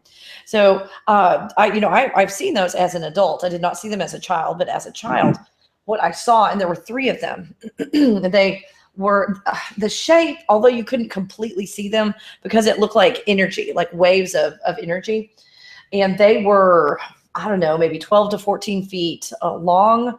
Their general shape reminded me of the Chinese dragon, and they had wings.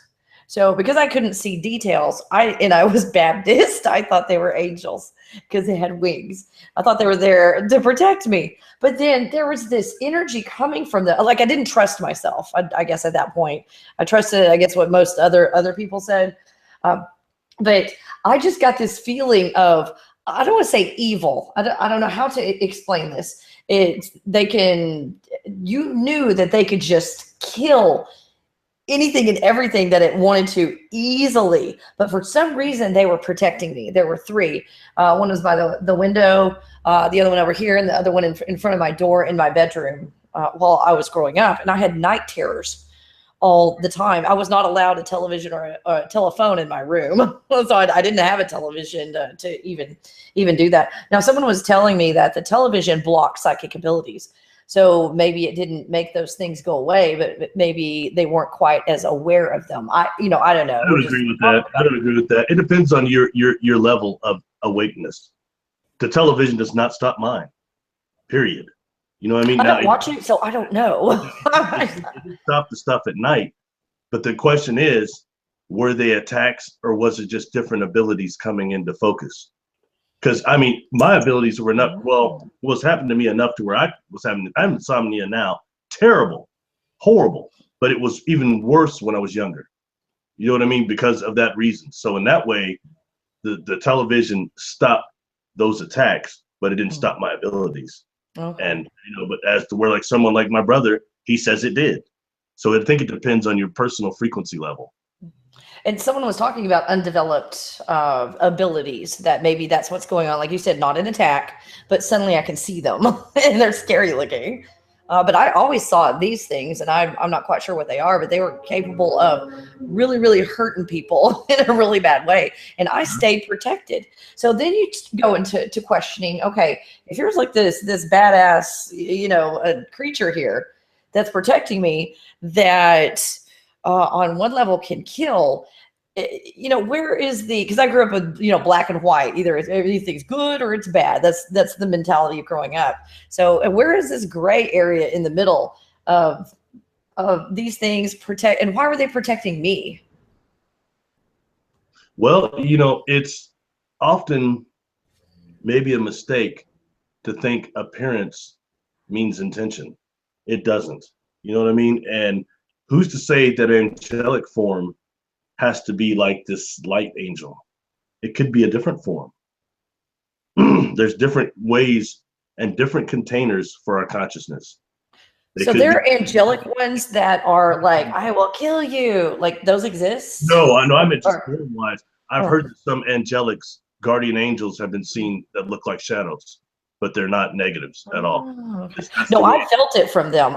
It wasn't towards me, but you could feel it because that's what they were putting out around me. That don't come here. I will kill you instantly and easily.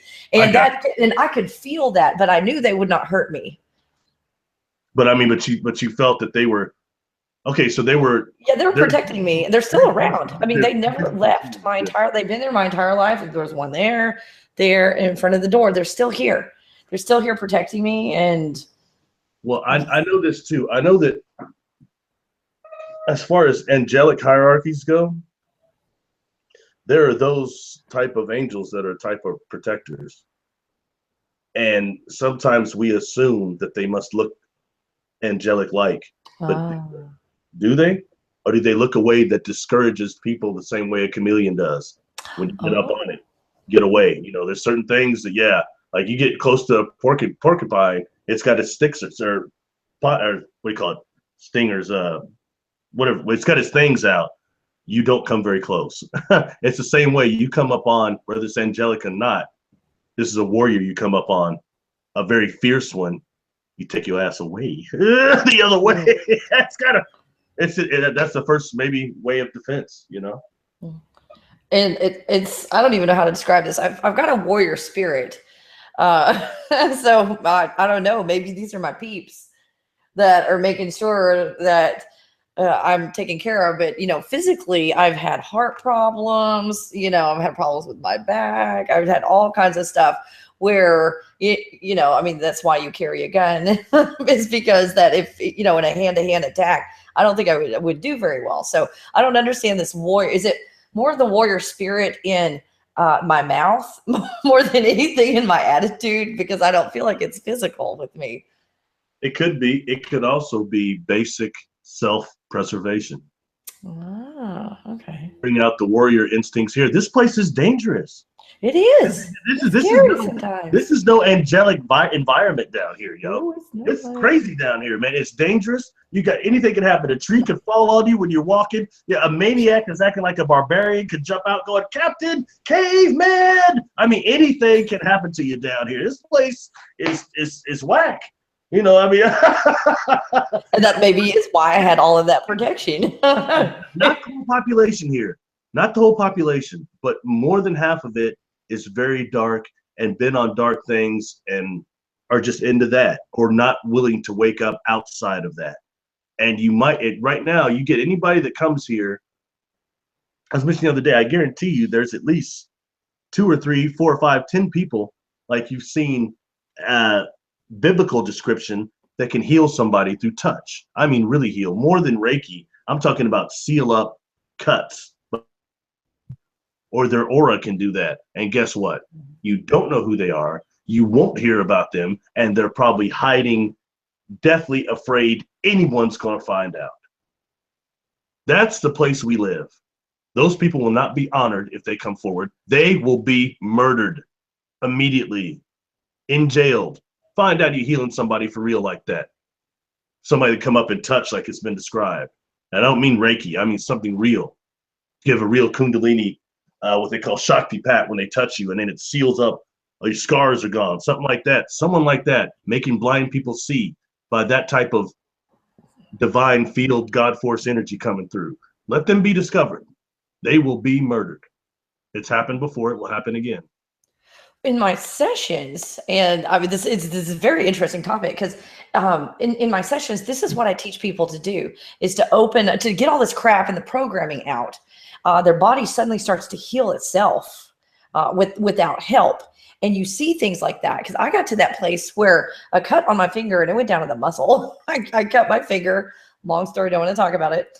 But it was about 24 hours and it basically was sealed up and it was not coming apart and I didn't have to get stitches or anything like that. And when I looked at how long do you leave stitches in on a finger, it was something like 12 or 14 days. And this did it in like 24 hours. So I'm able to access that energy and teach other people how to do it. So do I need to be afraid, Barry? Because I'm opening that up in people. Well, you've already got some people that are hating on you for that. Oh, you're right. Oh my gosh, the attempt on my life in California. There were 3 attempts on my life while I was in California. I've kept my mouth shut, but I'm not going to give details right now. When the time is right, I'm going to talk about it. I was told that there would be an attempt on my life in California when I went, and when I went there were 3. So it was crazy. So there are a lot that are actively, I guess, trying to hurt me in some way. So yeah, I think you're right. They don't want me to do this. I don't know why I'm getting this, so I'll go ahead and just mention it. It may be off topic, whatever, it's for some reason. All right. When talking about stuff like that, also, let's talk about a little bit about, we already brought up hypnosis once. Okay. And what it's like to really be around a master hypnotist if you've met one. You know, and the last one I had met, I did another certification. And he was an expert in what's called the Elman induction, which is really quick. It's quick. I mean, to a point of where he could snap his fingers like that, and his wife would be like, and then she'd take her into a quick trance and start doing things what were called like a release on people. Very interesting. But nonetheless, when you first got to his little training or went to his office, he had a bunch of very interesting, bright mandalas around wherever he would stand. You see, and then you start looking at those mandalas, it would cause a type of visual entrancement, all right? And the same thing goes what I just talked about, that type of advanced hypnotism. Think about the church, all right? And when you have, like at this place at the church here, you go, first of all, you have someone come to town that is known to have the healing hand. Okay, it's at the healing hand. So first of all, that's your auto-suggestion. You're going somewhere where someone is already purported to be able to heal. Number two, you walk in there, you've got the songs, the choir, the beat. Get you in a meditative state. You've got audio entrancement, okay? And then he comes out in his two-piece suits, his two-piece purple suit. He walks up, goes just like that, close people, and they fall out. That is the same as the Elman induction I just described. It's the same master hypnotist doing that. Okay, that makes sense. Because it's so subtle. It's so subtle, all right? But and then that goes into what you're talking about, which is self-healing. That's tapped into self-healing within your own self on that subliminal level, on the hypnotic level. And that person is just helping to triggering it. But it's really the auto-suggestion that's doing it. The same as right now, people that are just becoming awake, they start looking, they're seeing nothing but archon, reptilian, and this world is so messed up. Where are you going to see the positive? You can't even maybe hear those informations coming through. Instead, you're worrying about fending off attacks, but you've already started vibrating that so much and thinking of that your vibration has went that way. And they're manifesting through you. Get aware of that now. A lot of people are hearing it right now. Somebody isn't feeling it. They can stop it now. There's a reason I was having all these encounters why I wasn't being attacked. Why did I have demons all over me or shadows all over me or weird grays trying to stick anal probes in me? I don't think so, man. Not a chance. What, you don't want Paul in there? I'm sorry. If any of these beings would have come to me with a sexual connotation, no. That would have been a major problem. And if they would have tried to subdue me, another problem. Both psychically and physically. I will psychically fight it very much so. I know how much technology they have that can subdue you, and you can't do much about it. But I've not been exposed to that. That not happened to me. So, I mean, not that I'm special, but there's just ways and reasons for that. And there's a lot of other people that have had positive encounters, but we're not being heard. Sorry, I'm repeating myself now. But I know just how many people are having good things happen to them in your audience, but also negative. But I'm saying, I was curious, why are so many awake people having these abduction scenarios and negative? That's the main way for any negative inorganic being to give you a screen memory through the quantum hologram we just talked about.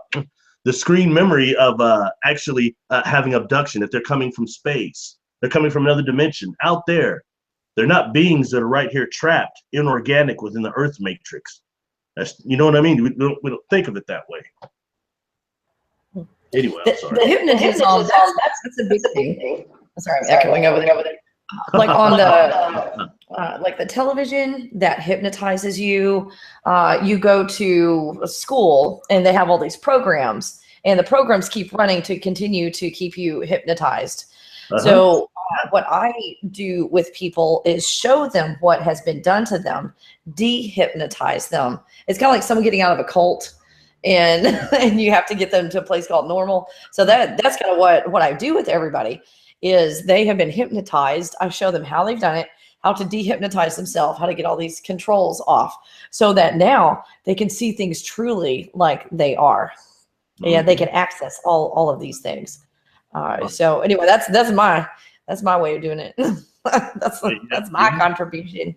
Yeah, it's a good one. It's none of my business what they do. I didn't come here to tell people what to do. I came back to show them how to save themselves is what it was. This is how you save yourself. And I think Jesus kind of did the same thing. Look what happened to him. Oh. He got dealt with. He got dealt with. Every representative of the divine field that incarnates here gets dealt with. Look what happened to Siddhartha Gautama. He got dealt with. Poisoned. Look what happened to Lao Tzu. He got dealt with too. Hold on, who's the other one? That they sent out on the mast. Quetzalcoatl. They dealt with him too, right? Was he one that got sent out on the mast? I think. Anyway, every time I research someone who's really representing the divine field, and normally by doing paranormal feats in front of people, and especially ones of the healing nature, they get dealt with. First, they get persecuted, then physically dealt with, and it makes a lot of us stay quiet. A lot of the awake people right now that are having all these encounters have these abilities that are far beyond Reiki. We're talking about like Reiki 20. These people have, and they're Well, not saying Reiki's in the matrix, and where I take people to access this stuff is outside the matrix in what I call the neutral zone. Is where I take them. So I think that's what you're talking about, is accessing stuff outside of the matrix. Tiffany, really? Outside of the matrix. So, well, it's nice knowing you, Barry. You know, it's if they take me out, hit me with a bus today. It was nice. Positive thought. Shield yourself. I just don't want to be hung up. Oh my god. Put your intent in that. You know what I mean? If they hang me up, I better have a cute shirt on and cute shoes. That's all I have to say. Oh. I'm laughing now. Let's see. That's the thing. Yeah, she's laughing now. We'll show her how funny that is. Right now, remember, Barry's is a single bachelor. So please don't take my mind to the realm of pervert. I'll lose anyone who's listening. Please don't do that. Gosh. What were we talking about before that now? What? Yeah, we're talking scary things in the bedroom. Oh no. Concerning those dark beings, I have seen different shadows attacking people before, but I had to try to, raise my vibration to where I didn't want to see, try to not be on that. But yeah, there's some of them do look shadow-like. I've seen like ovular ones, or spherical ones, and ovular ones. The ovular ones seem to be a little stronger. And I've seen them jump on people and attack people from the back energy points, starting with here, top crown, down to about the root, the sexual area. And it was from the back side that they attack people, and they start like changing colors a little bit. That's what I've seen. But you know what? The people that are really these quote unquote loving people, the real nice people, when I was just seeing that, I wasn't seeing shadows around them. Food for thought. Something about that energy of that divine field is not palatable to some of those negatives. And neither is humor. Something about humor they don't like either. Yeah. So I see a lot of it. I talk to a lot of moms. They're like, help me. My child is seeing this at night. So, something's going on. And more times than not, it's almost 100% of the time, the child is going through something very fearful. They feel insecure on some level. So what do you think is going on? It just lowers their vibration? Okay, one more time. You cut out. Okay, I'm sorry. That the moms are talking about the kids who are seeing stuff at night. They're being visited, or scary dreams, night terrors and all that. And it's typically during a period of time where they feel insecure, or they are upset or fearful. So is it just a lowering of the vibration? Does it bring them there? Or suddenly are they seeing? It probably a little of both. And if they're seeing, a lot of times the negatives can be attracted to that. And if this is a child that's awake, there are going to be attempts to scare them into not being awake. If something happens to you like happened to me, the first time I encountered a disincarnated person, I was 7 years old in my uncle's old house, and this thing attacked me in the basement. It was my mom and my aunt. And they couldn't see nothing. They didn't know what was going on. But this thing come up behind me, and like, only way I can describe it is like when you bear hug somebody and constrict something, you automatically, your lungs go out like that. I got assaulted in that way. And then my telepathy went absolutely haywire with kid out. And there's no way mistaking that. All I can tell my mom is, Mama, get the hell out of here. That's about it. But she said I was being weird. But she couldn't feel it. So that type of a deal there, So I would say that a lot of those are, part of it is, in response to that, is that perhaps these abilities are coming forward, and our society is so either against it or programming us to not learn about it, not teach us about it, that creates even more fear. So the entities may not be as negative as the fear is. It's hard to tell, you know what I mean? But that's probably the first thing doing it. And then it's happening when you're sleeping too. That's disconcerting. I don't care how gifted you are. That is disconcerting because you don't know. And then it's hard enough to just maintain what they call dream attention or lucid dreaming. to have your full cognitive awareness in the dream body and in the dreamscape like it is right now, you can look around 100%. But to maintain your dream attention, to be able to look around at things, look at your hands, it's hard. It's like it becomes fragmented, kind of like your extraterrestrial experiences. They can be snippets. You get snippets. That's a technique that a lot of people now that I'm talking to they're incarnating here are natural dreamers. They can do that. They can look at their hands. They can look around at their surroundings when they're dreaming. They can even move their bodies and things in their astral body in their dreams. That's a special type of warrior called a dreamer. I'm not that way. I'm what's called a gatherer or a stalker. I have to act a specific way in this reality to free up enough energy, surplus energy, so I can gain dream attention. You've got some people, I don't know if that was you too, that was maybe like that y'all are walking around nearly dreaming awake. Some of y'all can't tell when you're awake and when you're asleep. You're that much. Yeah. I mean, and I don't mean as in lunacy. I mean in a way that they're able to cognitively remain awake when their physical body goes to sleep. They're not just on the other realm. Oh, I see what you mean. Yeah. Oh, yeah, that happens to me. Yeah, a lot. And then such people come back with they don't just remember their dreams, they were active participants in it. You know, those are called the gate to get through it. And I'm meeting so many people now that can naturally do that, or people that are incarnating with past life memories. A major one right now that I think come up the last show we did that I didn't elaborate on is the people that seem to have a memory of Atlantis, not Lemuria, but more specific and running. And what I found that interesting about is this soul recycling machinery on the moon and other places, that, as I understand it, it has a problem with water deaths. Those deaths that occur in water, they have a problem recycling and erasing the life memories. Really? So I find it very interesting that people that now come forward, somebody will come forward now, probably put up there now and say, I remember drowning. And sometimes you might not know what the heck it is. You'll just know you don't really care for no water. Like my friend K9, real brother, he's a rapper. He comes where he said, man, I don't like water, man. He said he's a very strong brother. You tell the way he says it. He has a memory of drowning somewhere, before this incarnation. Mm-hmm. Now I have what comes out in my dreams, but it comes out in 3D also. I absolutely love water. Like I feel like I was a type of mermaid, if that's even what you call them, at one time. I just feel so alive in the water. But it's not a specific memory, but almost like a knowledge if I did drown, but I don't have that fear of water. So I don't know if that was because I was an aquatic being. And that's different somehow. Have you studied the Nomo? No, I haven't. The Nomo were originally brought to light by the Dogon tribe, but the Nomo were from Sirius, and they were part merpeople, part aquatic, and part humanoid.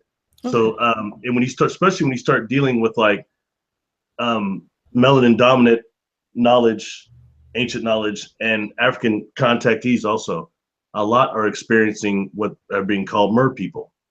A lot of times brothers or sisters that have these long dreadlocks, but they're kind of like half Daryl Hannah physically. Was the movie Splash? I love that movie. I thought I was her. I mean, I just mermaids look like that, yo. It look more like Whoopi Goldberg as Guinan, yo. Yeah, that's how I swim too. I swim like a mermaid instead of like the regular way of doing it. And Kasara, that's done all of my art, she has on her website, kasara.org, she has a lot of aquatic beings on there and amphibian. The being named Mana that I've showed several times, got a lot of responses from that being in particular. She is amphibious, but from the multiverse, and I couldn't understand that at first. You know what I mean? But still, nonetheless, amphibious. And when I look at her, or there's some of them that are smaller, they have this unique thing. Looks like their brains on the. Are you all right? Oh, I'm sorry. While you're talking, I just was thinking about Atlantis, and I saw something because I haven't really researched Atlantis. I mean, I have a general knowledge Atlantis. What is it? What is it not? And I've always been kind of confused about it. So while you were talking, I mean, I was listening to you. I'm able to like visualize and listen at the same time. but all of a sudden I saw it didn't look like a continent at all. I mean, it was large, but it looked like something that was actually fake that they were on. And then I felt, this was not words, this is my interpretation of what the knowledge bubble I just received. It's almost like it was like sunk on purpose to teach them a lesson or to get rid of them, or because it wasn't words I heard, it was like an idea. Is that what happened? Is Yeah, exactly. they did something they weren't supposed to do and they were destroyed? First, there was Mu, also known as Okay. Pangea. When the technology went around, it broke up. All right, and you've got is several different continents and little islands there, and then the wars begun from there. And then it was like the second cataclysm. But the first war, the reason why that went down is because the technology, once we come out of underground, all that, the technology was able to convert matter into energy and energy into matter. Kind of like the transporter from Star Trek. You had technology that could do that. Okay, and then once you get, but it's fueled by Kundalini energy. So it's actually the operators themselves that charge it and fuel this. The same way a lot of the ships now are actually the beings aren't just the pilots. A lot of them are the power source as well. They're organic. There's a symbiotic connection between them and the ship. You know, at first I couldn't understand. I was just talking about Mana actually, and Mana, the way her head looked and some of their skin looked almost similar, like mushroom-like, but their head was looked like a reverse brain. Okay? Now, mind you, Mana said that they're amphibious. Now, when I look on Earth here, there's a thing called Someone's at your door. yeah, they're gonna have to hold off, whoever it is. They're not been invited, so it's probably another door-to-door salesman coming to interrupt. Probably. Yeah, I can't tell you how great that is. Someone asked to see if you found Jesus. When I look when I looked at the screen or the head here on Earth, there's something called brain coral, and brain coral actually, or I'm sorry, brain coral from the sea.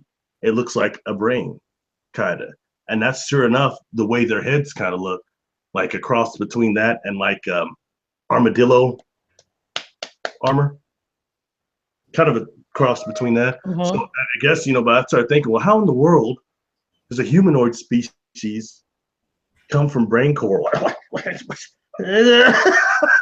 I don't know, but that's the multiverse. That's out there. I'm sorry, I'm going way off. I think I wouldn't even answer what you just asked me. I'm sorry. Oh, the ones from Atlantis, were they aquatic beings or did they have like legs like you and me? Were they people like you and myself? People, as far as I know. People. Oh, okay. So if the ones that were like people with legs like these drowned, then basically I would understand the fear of the water, but maybe an aquatic being that drowned. How could an aquatic being drown? Up to something That makes sense. There's just a weird fragmented life memory I had, past life memory. Maybe it's just that I died in the water. The second cataclysm, the one I just spoke of, the second one. Okay. And during that time is when Atlantis would have sunk. All right. And I remember during the cataclysms, certain of what was called the quote unquote sons of God doing engineering, bioengineering to turn themselves into something similar to cetaceans through bioengineering and going into the sea. I'm not saying that all cetaceans are these beings, but you have some interesting ones out there, like the killer whale. Look at their brain structure and certain porpoises also.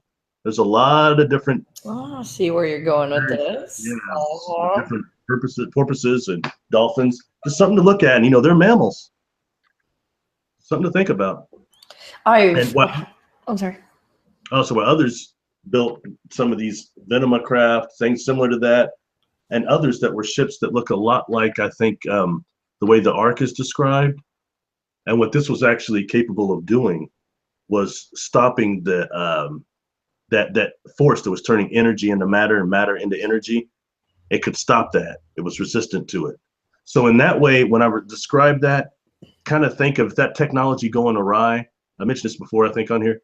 Think about the Never-Ending Story. That movie, the Never-Ending Story, the real nemesis in that movie was definitely not the luck dragon, the big dog. It wasn't the big rock guy. It was the nothing. And the nothing was dissolving that entire place into energy. That's what happened here to a certain degree. So you have a continent that got devastated by that. And that type of technology running awry through black crystals and negative black pyramids and things like that. I have a memory, and I've been talking to a couple other people about this. I remember there being melanin dominant black and brown beaches here, and something happening with this technology that stripped the melanin out of beaches, and why some of the beaches are radioactive and look the way they do now.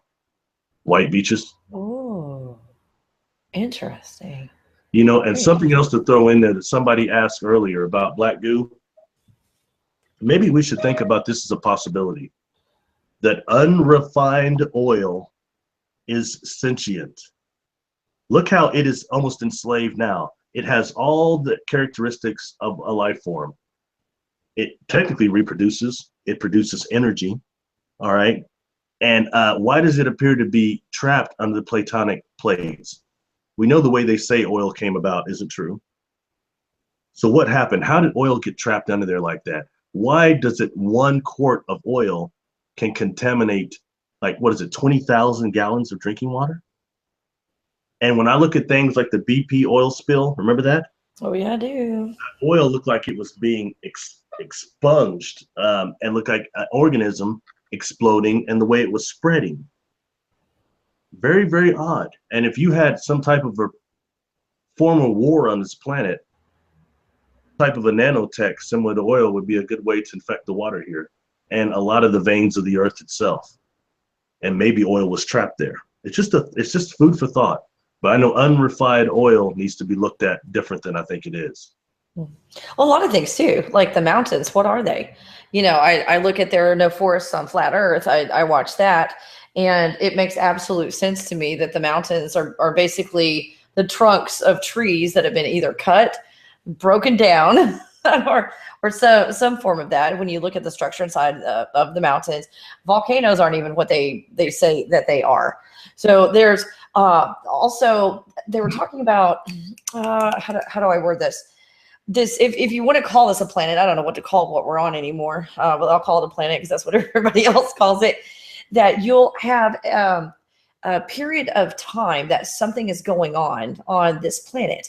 And then when they're finished with that cycle or this thing, whatever it is they want us to learn or figure out, then they will collect the souls, spirits, whatever, you know, get them safely off of the planet, and then go and sink continents, make other continents rise, move some things around in between, and then bring people and animals and all that back on the scene. So have you even heard of these concepts? Yeah. Well, you know, Earth does that naturally with its own changes. But concerning past life memories, I remember coming here, and we're going back maybe 10 million years ago. I don't know. But, you know, there was a cycle here before we all got here and did all that. And I'm pretty sure that these beings were giants, not the giants we're seeing in the Smithsonian or the relics we're seeing now. We're talking a mile high or taller, at least. I'm talking about beings that are probably, seriously, I think probably about right around 30 feet tall. And I think that was what was on the earth then, roaming here, and something happened, some type of a cataclysm. I mention this a lot, you know, that none of these beings, of all these beings, with all the great technology I've seen, they've never given me any premonitions about the future. I think because they don't know any more than we do. There are too many timelines. But they have showed me the past. And they said, this will never happen again. And the only way I can describe what I was shown is a planet rotating around the sun that looked like a burned out cinder, kind of like ash-like. And they said that will never happen again. So that didn't happen when I was here with my past life memories. And the time it would take Earth to regenerate, I'm pretty sure it didn't happen afterwards. It happened before. So there's been cycles here before. And I've heard rumors that the Earth is like, you know, 50 billion years old, and we're not being told the truth. And I think that might be a lot of truth to that. So just food for thought, you know, not saying it's right, but I know something happened before I got here. And so there's others that may have a memory that go that far back. who were these giants that were bigger than the Olmec statues and all that. There were people here bigger than that. And I watched things like the Twilight Zone, the original one. I think I watched all of those. You remember the episode called Little People? Yes. Okay, remember what happened at the end? At the very end, they had erected the statue and everything, and his friend took off, and he's gonna just rule the little people. But then another ship crashed, and these guys came up on him that were the size of mountains. And he remember that one now. And he picked his, what is that? It's a little man. They picked him up, and the other one goes, "Oh, you broke him." He goes, "Oh, I didn't mean to. Let's go fix the ship." And they just threw him down to the dust and walked off. But I mean, exactly. Just when you think you're all high and mighty. Or the one with the mom from Bewitched in Dora. She played this old woman in the country, and a ship crashed into her house, and she's hitting them with the broom and stuff, these little robot looking things around. And at the very end, she crashed their ship. She goes downstairs, and you hear somebody, "Mission Control." It says NASA on there. Yeah, it says race of giants, very hostile. I mean, we don't understand in terms of how, to size. Going all the way what we were talking about, Pico technology, to giants, and from the micro to the macro. Absolutely. I'm not saying that I know everything that happened, but I know the great majority of everything that I've been taught is wrong and a lie. I do know that. Except for taxes. They told the truth about that.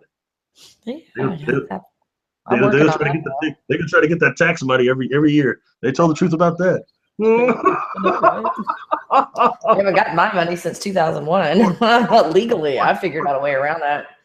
Or like my old man told me today. He gave me a speech a couple of days ago. We're at this game, and he says, "Son, if you live, you die." I was like, "Damn, that was profound." Wow! Oh my gosh! What a concept. Oh my gosh, Barry. I've had so much fun with you today. I'm expecting a phone call from a production company in New York right now, a television production company, who wants to ask me a bunch of questions about remote viewing. So I don't know where they're going to go with that. We're going to find out. That's cool. There's so many different ways to kind of do that. There's no real firm system. So, it's cool that they're trying to put together these different ways it's done. It's because I think that maybe one way system is not the whole answer. Oh my gosh, Barry. Anything else you want to close with? No, they have not stopped talking over here. I'm hoping the couple of questions we had that I saw earlier, I hope that maybe we addressed them during the conversation, because I can't see the chat room. So, but I'm hoping so, and I hope that I don't get any onions thrown at me, or what was it, the night at the Apollo? They throw carrots up there at people, man. The cool thing is you're not the only one at the block button. We'll fix that, Barry. We'll definitely fix that. So, oh my gosh. I appreciate it. I do feel like there's some people that need to hear the first 30 minutes of this show were very important. And I think that was some of the reason we had the technical problems. And I know there's a lot of people need to hear that. They need to hear about free. They can go look at the website. It's free to look at the results. It's free to take the survey if they want. It's free, but it's somebody that did a comprehensive research project, a real one, through many professional professors about contact. And it's never been done before. So I think it's a game changer, to be honest with you. I'm going to go take a look. Several people in the chat room said that they have gone and have filled out at least one of the surveys that you were talking about. So people are already doing that, and they were sharing everything in the chat room. It's really nice of them. That's cool. I'll give a shout out to Ray Hernandez. We talked hours on the phone, and he's cool. And he's like somebody, he had these experiences, and he's a tax guy. But I mean, he's starting free, and it's cool. I can appreciate that, because nobody was talking about the positive. And for those of us that aren't being abducted and not having negative, it's a burnout. And for the people that are having the negative, they didn't have nothing positive to even look forward to or hear about. That sucks. Mm-hmm. Absolutely. Absolutely. So I'm so glad that we were able to get this broadcast and get this done. I was really worried at the beginning, and I knew there was something that was going to come out that was really important. So I'm so glad we got to connect. So I'm sure if you guys want Barry to be on the show again, please let us know in the comments. And if you liked what Barry said, please give a thumbs up to the Barry and encourage him to continue moving forward in what he's doing. And I don't think people realize how much encouragement we really need, Barry. They look and go, oh, they're fine. No, we're not. We're under attack most of the time with what we're doing. So the support is so welcome. And we are so thankful for all the support that you guys give us. So please keep sending it. Please keep sending it so that we can continue to come on here and move forward. We've been attacked by YouTube. YouTube is basically attacking me and a bunch of people that you love, and you love their content. We're being attacked right now. So, and it makes it more difficult to put this out. So anyway, thank you so much for your support. And thank you, Barry, for coming on here. So yeah, if you want Barry again, let us know. Thank you. And thank everybody for listening and for all the support. It is very much welcome. And thank you. And we can find you at Barry Littleton on YouTube. And is there another place they can find you on Facebook? Barry Littleton on Facebook. Yeah. And I've actually got a website that I have now, but my web guy is putting it together. So I'll announce that later because I don't want anybody to go there yet. So that'll make it more of the forum, a platform I can communicate better. Are you going to have something on there where people can go and talk to each other and meet each other on your website, or is Facebook more appropriate for that? Right now, Facebook is what everybody seems to be using, that it carried on its own. But the other platform, I want to be even more conducive for that, because like bottom line is, this isn't about me.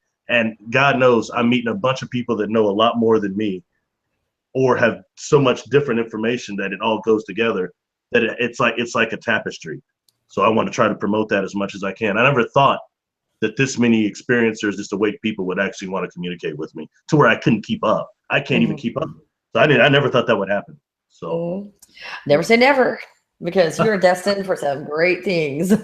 Great things. So, all right, guys, thank you so much for joining us. And I guess we'll see you on another video. Bye.